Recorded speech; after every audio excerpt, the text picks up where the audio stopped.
మనిషి జీవితంలో చాలా చేయాలని కోరుకుంటాడు, నేను తప్పిపోవాలని కోరుకోనప్పుడు ఇది చాలా కష్టం. కలలో చిత్రించినప్పుడు మరో గదిలో నివసిస్తున్నారు, చాలా దాచబడింది, మారేది గోడ కాదు, పర్వతవాలు అనుకున్నది తాకదు. బహుశా మీరు చాలా పొందుతారు కానీ నాకు మీరు అది అందం, మీరు దానిని కోల్పోతారు, ఎందుకంటే నాకు నువ్వు కేవలం లుక్స్ మాత్రమే కాదు, వర్ణించలేని మనిషి. మీ భ్రమ చాలా ఉంది, విలువ పోతుందనే భయం లేదు.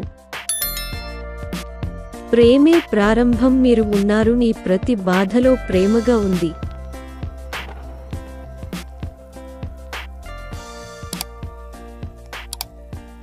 మీరు ఏ రకం వీడియో కావాలి తప్పకుండా వ్యాఖ్యానించండి.